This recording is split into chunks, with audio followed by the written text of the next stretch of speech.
Merci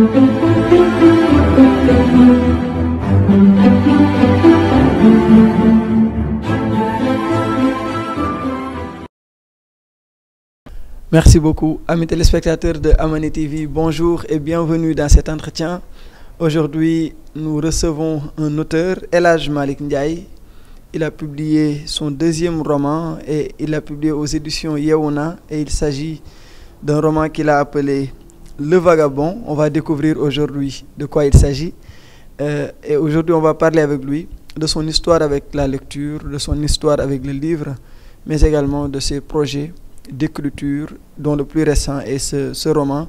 El Hadj Malick Ndiaye, bonjour. Bonjour Ablaye. C'est un plaisir de vous avoir chez nous. Plaisir partagé. Alors, et je le disais, vous avez publié Le Vagabond aux éditions Yewouna. Vous dites dans le livre qu'une vie sans grands élans du cœur ne mérite pas d'être vécue. Et vous avez publié un roman, je dirais par élan du cœur. Vous parlez de beaucoup de thématiques, mais on y reviendra en profondeur. Déjà, par rapport au projet même d'écriture, qu'est-ce qui vous a poussé à publier ce livre, Le Vagabond? C'est comme un cri du cœur en fait, parce que pour moi, écrire en fait, c'est comme une forme de thérapie. C'est-à-dire que je suis quelqu'un de très introspectif, quelqu'un aussi de très pudique et de très réservé. Et pour moi, écrire, c'est une forme de catharsis en fait. C'est comme une forme de guérison. C'est-à-dire tout ce que l'on contient dans notre poitrine, tu vois, toutes les émotions qu'on a, tu vois, les fractures qu'on a. Pour moi, écrire, ça permet un peu de guérir de ça. C'est faire de nos blessures et de nos déchirures quelque chose de constructif, quelque chose d'utile, tu vois. Et pour moi, écrire, c'est ça. C'est-à-dire que c'est une nécessité pour moi. Avant d'être une passion, c'est d'abord une nécessité. Écrire, ça me permet de continuer à avancer dans la vie. Alors, quand vous avez nécessité et, comme vous avez dit, passion pour l'écriture, ça veut dire que vous avez quand même une histoire avec celle-ci. Ouais. Comment ça s'est passé? Comment vous êtes forgé peut-être pour devenir un auteur? Ça m'est venu sur le tard en fait, parce que mon rapport à l'écriture, parce que déjà quand j'étais un peu plus jeune, genre en primaire je lisais beaucoup, j'adorais la lecture. Parce qu'à l'époque, la télévision, il n'y avait pas tant de programmes que ça. Donc, pour voyager, pour avoir des histoires, connaître des histoires, pour sortir un peu de son quotidien, il fallait lire, quoi. Donc, les BD, tu vois, et les contes et tout, les romans policiers. Mais après, au collège, j'ai perdu le goût de la lecture. Je n'avais plus la patience de rester des heures à lire un roman. Mais ça m'est venu plus tard, dans la trentaine, en fait. Et j'écoutais beaucoup de musique dans la vingtaine. Surtout le reggae. Et le reggae, c'est des chansons à thématique, tu vois. C'est des chansons très profondes, avec un sens très philosophique, très spirituel, tu vois, et engagé dans la politique et dans les questions sociales. Et je me suis mis à écouter le reggae. Les paroles m'ont pénétré, la poésie m'a touché, et je me suis mis après à écrire de la poésie. J'ai d'abord commencé à écrire la poésie en anglais, pour progresser un peu en anglais. Et j'ai écrit d'abord assez longtemps en anglais, presque pendant 1 an, 2 ans en anglais. Et je me suis rendu compte que j'avais beaucoup de choses à dire en fait. Et que c'était salutaire pour moi d'écrire, de sortir ça, de mettre ça sur papier, quoi. Et que c'était une manière très saine de faire face à mes propres contradictions, de faire face à mes propres démons. Donc je me suis dit, autant écrire en anglais, autant écrire en français plutôt, vu que je suis pour pouvoir m'exprimer de manière plus efficacement, voilà, tu vois. Et je me suis mis alors à écrire d'abord de la poésie en français. Et le roman, ça m'est venu un peu plus tard. Ça m'est venu, mon premier projet littéraire, ça m'est venu en 2016. Je l'ai commencé, non, en 2017. Je l'ai commencé en 2017 et c'est un roman qui s'intitule Dorondem le voyageur. Voilà. Alors, quand vous quittez le reggae, ensuite vous versez vers la poésie, toujours vous écrivez des poèmes, j'imagine, et puis vous publiez un livre. Quelle est votre ambition en tant qu'auteur? Que voulez-vous en vérité faire sortir dans votre travail? Ce que je veux faire sortir, c'est une vision d'abord, tu vois. Parce qu'écrire, on a beau se dire objectif, il y a beaucoup de subjectivité. C'est d'abord le reflet de notre propre individualité, tu vois. Même si c'est un reflet aussi du monde extérieur, tu vois. Parce qu'on n'est pas seulement fait que de nous-mêmes, on est aussi fait des autres. Tu vois, comme on dit, le monde nous impacte et ce qui est en nous est aussi à l'extérieur. Et pour moi, écrire, c'est aussi une forme de contribution à bâtir un monde meilleur. Et je me dis que les idées, je ne sais plus c'est qui disait que la guerre, en fait, c'est la guerre des hommes et que la paix, c'est la guerre des idées. Je crois que c'est Hugo qui disait ça, je ne suis plus très sûr. Et pour moi, pour éviter tous les conflits qu'il y a, il faut s'engager dans la guerre des idées, quoi, et essayer de faire valoir ses idées, tu vois, dans la courtoisie, dans la bienveillance. Et voilà, pour moi, c'est le combat le plus essentiel, parce qu'on est dans un monde où tout un peu va sans dessus-dessous, tu vois, c'est un peu le monde de la tête à l'envers. Donc je me dis que c'est important qu'on soit engagé dans ce combat des idées, et pour que chacun, voilà, quoi, donne sa voix et que dans ce méli-mélo-là, on puisse en tirer quelque chose de bénéfique pour l'humanité, quoi. Donc c'est ma contribution, en fait. Alors, et la transition, elle est vite faite. Vous parlez de guerre des idées. Et justement, dans le vagabond, il y a du vagabondage, pas dans le sens péjoratif du terme, mais pas que le fait en tout cas de se déambuler, mais vous parlez également, vous visitez différentes sphères, mais également vous faites parler différentes personnalités à travers vos personnages. Déjà, on parle d'histoire d'amour et d'amitié. Pourquoi vous avez pensé, en tout cas, cadrer votre histoire dans en tout cas, ces considérations-là? Parce que pour moi, c'est l'amour qui fait tourner le monde, quoi. Pour moi, c'est ce qui est le plus essentiel, quoi.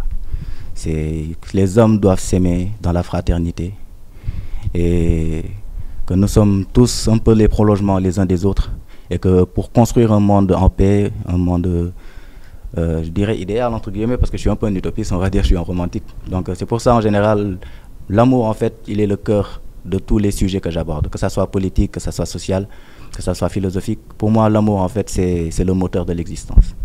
Et c'est pour ça, c'est très essentiel pour moi de faire ressortir l'amour dans tout ce que j'écris, quoi, pour montrer que l'homme est d'abord un être aimant. Voilà. Alors, dans le livre, on a la rencontre entre Sékou et Ayana. Que oui. voulez-vous montrer? Qu'avez-vous en tout cas voulu montrer à travers les personnages de Sékou et Ayana? Je voulais d'abord cadrer le personnage pour que les gens situent un peu, pour voir l'irrévérence du personnage. Et aussi, beaucoup de scènes se passent dans un bar. Et en général, dans les bars, c'est l'alcool, c'est les drogues, tu vois. Et c'est l'ivresse.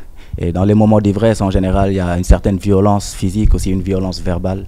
Et je voulais cadrer un peu le personnage et l'histoire pour montrer le cru, en fait, de l'existence. Parce que c'est presque la partie la plus crue pour moi du roman, quoi. C'est celle qui me choque le plus pour moi. Les autres, ça ne me choque pas vraiment. Mais la partie entre Sékou et Ayana, elle me choque un peu. Je l'ai même édulcoré un peu pour que ça passe un peu plus, quoi. Et je voulais un peu montrer un peu cette violence qu'il y a dans l'existence. Tu vois, entre cette violence aussi misogyne qu'il y a dans la société et à quel point les femmes sont généralement ravalées un peu à une sorte de poupée sexuelle, en fait, tu vois, et déshumanisée, quoi, et surtout dans les bars, tu vois. Et je voulais montrer cette réalité. Et vous avez voulu montrer qu'il y a, au-delà, n'est-ce pas, de cet aspect, en tout cas lié au sexe, qu'il y a quand même une autre dimension de l'amour qu'il faudrait chérir. Ouais. Alors, et vous faites passer ces événements dans le bar de Cédric et Myriam. Vous avez choisi des personnages, comment vous avez fait pour choisir ces personnages? Parce qu'à un moment, on se dit que il y a en tout cas, combinaisons de prénoms qui sont peut-être typiquement africains et puis de prénoms qui sortent carrément du cadre forcément africain. Comment vous avez fait pour faire ce mélange? Parce qu'en fait, si on prend Myriam, c'est un nom qui vient, c'est un nom musulman principalement, quoi. Parce que ici en Afrique, on est en général chrétien ou musulman dans la majorité, quoi. Et des animistes, il y en a, mais très peu, quoi. Les religions traditionnelles, ça existe encore, mais plus dans le syncrétisme en général. Donc Myriam, c'est plus un nom musulman, Cédric, c'est un nom chrétien. Et je voulais, voilà, quoi, montrer la diversité aussi, tu vois, montrer la diversité du continent africain, tu vois, à travers les prénoms, à travers les religions et à travers les pensées, les idées, les philosophies aussi. C'est pour ça que j'ai choisi des noms. Voilà, quoi.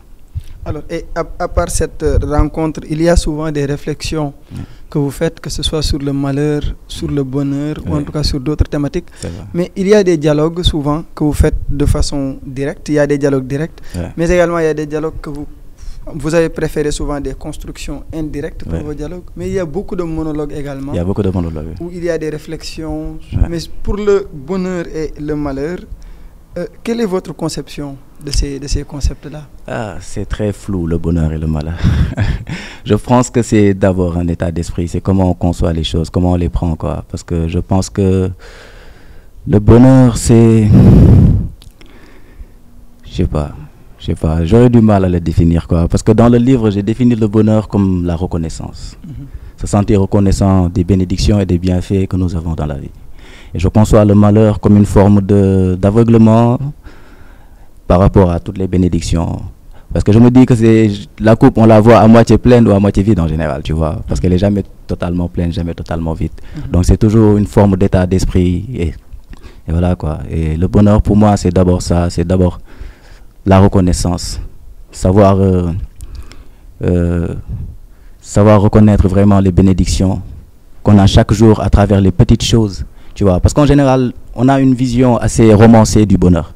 Une vision assez cinématographique en général, parce que c'est Hollywood, quoi, qui nous montre le bonheur, c'est paillettes et strass, et voilà, quoi. Alors que le bonheur, c'est dans les petits instants, tu vois, par exemple, le fait de partager une discussion avec un ami, tu vois, le fait de sortir le matin et d'entendre le chant des oiseaux, tu vois, de voir le soleil qui brille, de regarder le reflet du soleil sur la mer, tu vois, d'entendre le bruit des vagues, tout ça, c'est des instants de bonheur, tu vois.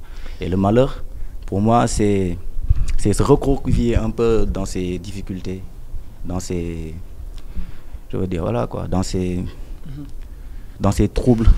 Et voilà, pour moi, le malheur, c'est ça. Et être heureux, c'est savoir être reconnaissant. Alors, et toujours dans je dirais, la forme même de ce livre, à un moment, vous faites arrêter la lecture pour parler à vos lecteurs. Vous avez dit, par exemple, dans Méprise, c'est à la page 49, où vous dites directement, cher lecteur, je vous prie de bien vouloir m'excuser de mettre tout à l'heure mépris sur les intentions de Myriam. Mon lyrisme s'est un peu trop débridé et mon attention dissipée. Et vous avez donné votre défense. Qu'est-ce qui vous a inspiré à construire l'histoire? Pour dire qu'en fait, les auteurs, ils ne sont pas totalement maîtres de leur récit. Et que l'histoire se construit parfois d'elle-même, en fait. Et que ce n'est pas... On emprunte un chemin, mais que l'histoire, en fait, nous dévie, nous amène vers d'autres horizons. Que l'auteur, en fait, il n'est pas comme un Dieu tout-puissant, en fait, qui crée un univers, un cosmos, en fait. Mais il est plus comme un pantin qui est manipulé par des forces invisibles, qui le tire vers un lieu, quoi, qui méconnaît, en fait. Parce que quand on construit un bouquin, on ne sait pas ce qui va devenir, en fait. Tu vois, c'est une construction mutuelle, en fait. On construit le bouquin, mais le bouquin nous construit aussi en même temps. Et des fois, on a une idée faite, et en écrivant, c'est comme s'il y avait un courant qui nous déviait vers autre chose. Et c'était pour montrer que les personnages aussi, ils avaient une forme de volonté. Libre arbitre, justement, vous parlez de libre arbitre. Je parle de libre arbitre des personnages, quoi. Et que les personnages influaient sur l'auteur. Et que des fois, ça le déviait vers ce qu'il n'avait pas prévu, en fait. Et pour dire que, voilà, qu'il y a une forme de mysticisme dans l'écriture qui fait que les auteurs ne sont pas des dieux tout-puissants, mais plus des pantins, en fait, de forces invisibles. Alors, j'ai parlé tout à l'heure de Lotus, ou de la partie Lotus. En tout cas, vous avez fait des réflexions sur le bonheur, mais aussi dans Itinérance, vous avez parlé également. Vous avez développé des réflexions dans ce sens. Mais au moment d'introduire le dialogue entre Tamsir et Sarah, vous avez commencé à parler de politique, n'est-ce pas? Et puis considérer. C'est quoi ce rapport avec le réel? La politique, elle est omniprésente dans nos sociétés. Parce que la politique, c'est ce qui conditionne la vie de tous les jours, en fait. Tu vois, c'est les lois, c'est les règlements, voilà, quoi. C'est les options qu'on prend pour le développement, pour l'éducation, pour la santé, pour l'emploi. Donc c'est quelque chose qui nous touche tous, on est tous concernés par la politique. Et pour moi, c'est un sujet d'importance qui devrait intéresser tous les citoyens, d'où qu'ils viennent. Et qu'il ne faut pas se désintéresser de la politique, parce que se désintéresser de la politique, c'est se désintéresser de sa société et de soi-même. Parce qu'on ne peut pas vivre en autarcie, en fait, dans une île, tu vois. Il y a toujours la réalité extérieure qui viendra, voilà, quoi. Et pour moi, la politique, c'est très important.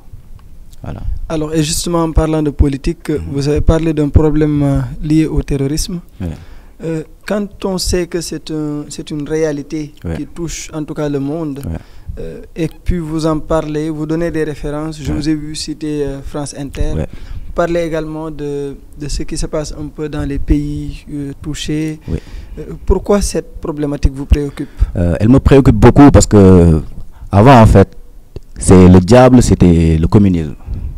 Et je trouve que l'idéologie occidentale, pendant des années, a toujours eu une sorte d'épouvantail, de bouc émissaire, pour justifier son impérialisme, tu vois. Et sa soif de tout contrôler, de tout dominer, tu vois, et de prendre toutes les richesses partout dans le monde. C'était le communisme. Après le communisme, c'est l'islam maintenant, c'est le terrorisme, c'est le radicalisme. Mais on observe en fait que les premières victimes du terrorisme, c'est les musulmans d'abord. Vous en parlez justement dans le livre. Voilà, exactement. Et que la majorité des attentats les plus meurtriers, en fait, se passent dans les pays musulmans. Et que le bénéfice du terrorisme, en fait, les musulmans, ils ne le voient pas. Ils ne le voient vraiment pas du tout. C'est plus les conséquences néfastes du terrorisme que nous subissons. Et je trouve que dans les médias occidentaux, dans les médias en général, les musulmans sont stigmatisés perpétuellement et qu'il y a une islamophobie généralisée, globaliste, et que c'est comme un agenda politique, en fait, qui tout le temps essaie de dénigrer les musulmans et d'en faire comme une forme comme un bloc, quoi, comme s'il n'y avait pas comme si le monde musulman était juste un truc monolithique, en fait, qu'il n'y avait pas, voilà, quoi, une diversité de cultures, de visions. L'islam, il est beaucoup plus complexe que ce que le monde occidental veut faire paraître. Et je pense qu'il est plus victime de l'Occident que l'Occident n'est victime de l'islam. Voilà, l'islam, quand on regarde les dernières années, ce n'est pas les musulmans qui sont allés coloniser l'Occident, c'est l'Occident qui a colonisé les pays musulmans, tu vois. Donc c'était un peu pour rétablir un peu la balance, quoi, dans le discours, tu vois, et pas tout le temps mettre les musulmans comme des épouvantails, quoi. Nous ne sommes pas des épouvantails, nous ne sommes pas principalement responsables du terrorisme. Et le terrorisme, il profite d'abord aux impérialismes qui, généralement, le financent et qui font des discours qui sont très, voilà, quoi, très à l'opposé de la réalité. Donc c'était un peu, pour moi, ça me tenait à cœur de remettre un peu les choses, voilà, quoi, dans leur cadre. Dans le cadre, et justement, vous avez écrit, mais comme vous dites, écrire est aussi une forme d'action, donc, et d'engagement. Et d'engagement, oui. Et vous avez voulu montrer cet engagement, mais un peu en bas, pour parler plus de votre profondeur dans l'écriture et puis de votre intérêt peut-être pour ce qui est profond. Vous avez parlé de votre passion pour le reggae tout à l'heure, mais vous avez cité l'imam Shafi'i qui dit « Déteste toujours ce qui est mal, mais ne déteste pas son auteur ». Dans cette citation qui se poursuit, bien sûr, qu'est-ce que vous aviez vraiment voulu expliquer? Pour dire qu'il faut combattre les idées et pas les personnes. Pour dire qu'il ne faut pas développer une haine envers un peuple, envers une race, envers une culture. Et que ce qu'il y a à combattre, ce sont les idées. Et qu'il faut les combattre par les idées. Pour moi, c'était ça le sens de mon propos. Pour dire que quand quelqu'un commet une mauvaise action, il ne faut pas détester la personne, mais il faut détester le mal de cette action. Et essayer de combattre le mal de l'action et non pas la personne en soi. Et la meilleure manière en général de combattre un mal, c'est par la douceur, tu vois. Moi je dis, voilà, quoi. Quand quelqu'un fait un mal, il faut montrer l'opposé du mal, quoi, par la douceur. Essayer de tirer les gens vers une autre alternative, leur montrer qu'il y a un autre chemin plus salutaire. Donc c'est pour ça que je dis, c'est une citation qui me tient beaucoup à cœur. Il ne faut pas détester les gens. Pour moi, la haine pour moi, c'est la déchéance même de l'humanité, quoi. Comme je dis, pour moi, un être humain, il est d'avant tout amour. Voilà. Alors, El Hadj Malick, j'ai une question, une autre question. Depuis lors, j'en pose, mais cette fois-ci, c'est une question. Vous avez évoqué Sweet Beauty dans le livre. C'est un événement qui est assez récent. En 2021. Vous avez senti quand même la nécessité, le besoin d'inclure ce passage politico-judiciaire de notre pays dans votre livre. Vous avez intitulé ça justement « Un doux mensonge aux terribles conséquences sociopolitiques ». Pourquoi? Parce que les conséquences en fait de cette affaire, elles sont terribles. Parce que beaucoup de gens sont morts, plus d'une 50aine de personnes, des gens blessés, beaucoup de biens détruits. Ça a créé un trouble pendant 2 ans, de 2023 jusqu'à même 2024 en fait. Et il y a eu aussi l'épisode des détenus politiques. Moi-même j'ai été détenu politique. J'ai fait 1 an en prison à Rebeuss. Voilà. Donc on m'a arrêté le 16 mars. Le jour du procès Ousmane Sonko, Mame Mbaye Niang, c'est pas l'affaire Sweet Beauté quoi. Mais c'est un peu dans cet élan, tu vois. Vous étiez sorti manifester? Non, j'étais sorti couvrir la manifestation avec un ami journaliste français. C'était au palais de justice et on m'a arrêté au palais de justice. J'étais avec mon ami journaliste. On est venu m'arrêter moi. Lui, on lui a même pas adressé la parole. C'était vous donc l'histoire de ce journaliste? Ok. Ouais, c'était moi. Ouais. Okay. Donc j'ai passé 1 an en prison. On m'a arrêté le 16 mars. On m'a libéré le 14 mars, le même jour que Sonko et Diomaye. Et ça me tenait à cœur. Mais cette histoire, je l'ai écrite avant d'être arrêté. Presque le livre, il était presque terminé avant d'être arrêté. Parce que j'avais même contacté la maison d'édition avant qu'on m'arrête. Et j'ai senti la nécessité parce que j'avais une forme de rage et de révulsion et de la manière dont les faits divers en fait sont exploités par le pouvoir pour éliminer des adversaires politiques. Parce qu'il y a d'abord eu l'affaire Karim Wade.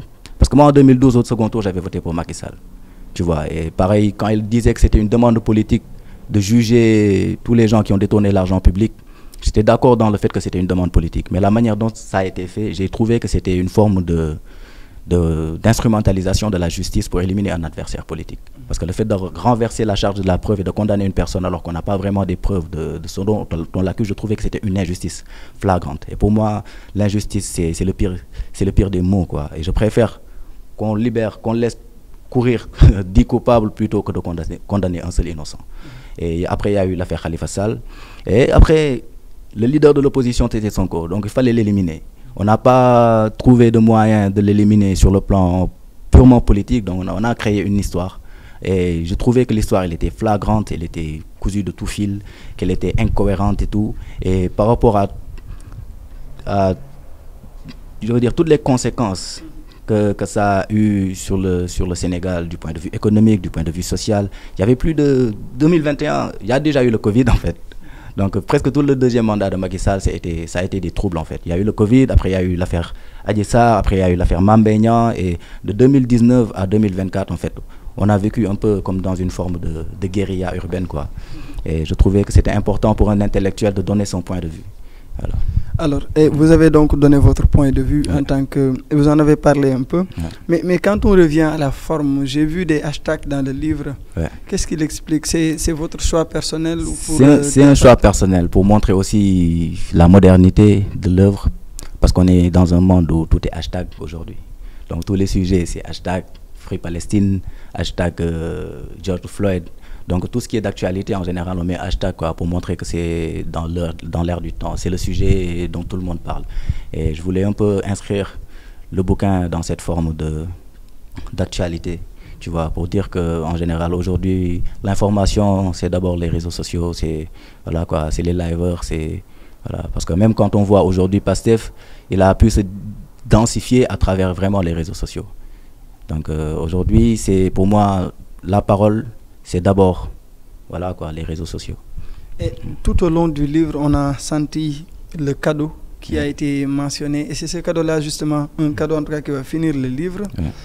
Et vous en profitez pour faire une réflexion, pour mener une réflexion sur le temps. Je lis juste cette passage, en tout cas cette partie, ce passage. Vous dites « Merci pour ton cadeau si précieux, ton temps ». Il s'agit donc du temps comme cadeau.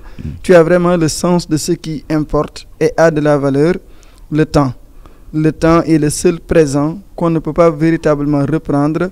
Quand il est donné, c'est pour toujours, car il ne peut y avoir de retour. Alors, quand vous écrivez un roman, en tout cas de cette envergure, et au moment de finir, vous jugez nécessaire d'en profiter pour faire une réflexion sur le temps. Quel est l'objectif, El Hadj Malick? Parce que je trouve qu'aujourd'hui, en fait, il y a la paresse intellectuelle. Les lecteurs, il n'y en a pas tant que ça. Les gens, ils sont plus dans les réseaux sociaux, tu vois, à lire des petites scènes ou sur TikTok, à regarder des vidéos humoristiques. Donc, je trouve que c'est important qu'il y ait encore des gens qui ont cette exigence intellectuelle, de prendre un bouquin sérieux et de prendre le temps de le lire du début à la fin. Et je tenais à remercier la personne d'avoir pris une partie de sa vie, parce que ce temps-là, c'est un temps perdu, quoi. Si vous gagnez, ça en fonction de l'intérêt qu'il aura qu'il aura pour le bouquin, quoi, tu vois. Et je voulais remercier la personne d'avoir pris le temps de lire le bouquin de la première à la dernière ligne. Donc ça, c'est valable seulement pour la personne qui lit jusqu'à la fin. Donc voilà, pour avoir pris le temps de lire du début à la fin. Bon. El Hadj Malick, on est bientôt au terme de cette émission, malheureusement. Juste avant de finir, peut-être vous êtes écrivain, vous avez d'autres projets certainement. Quels sont vos défis en tant qu'écrivain qui s'intéresse à la littérature?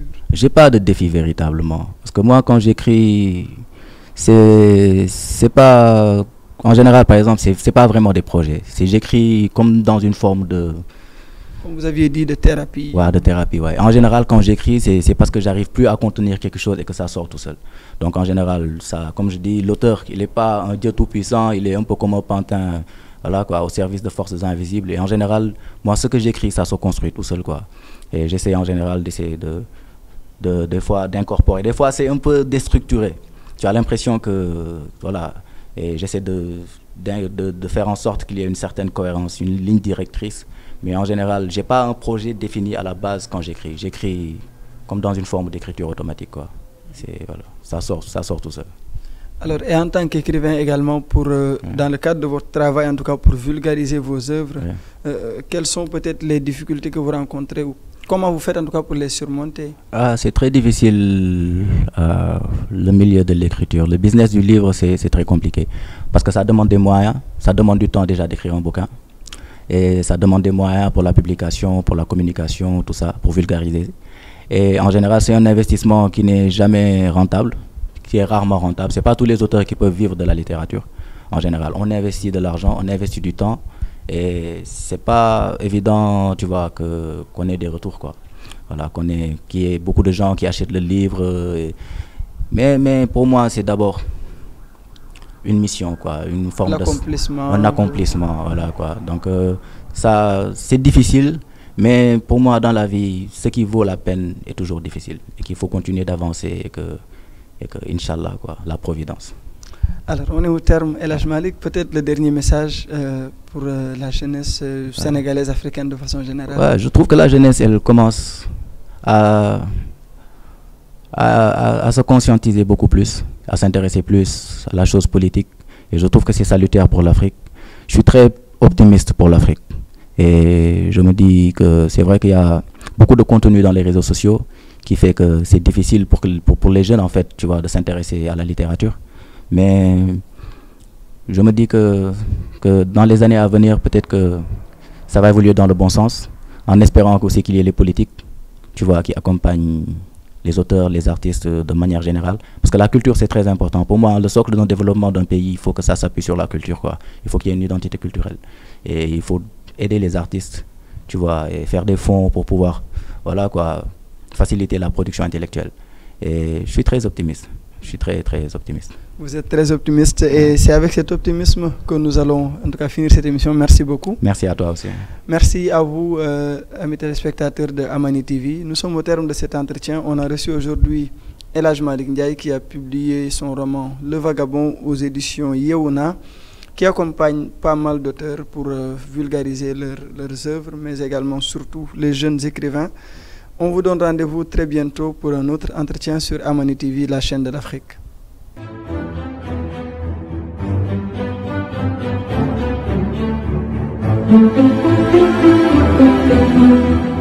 Thank you.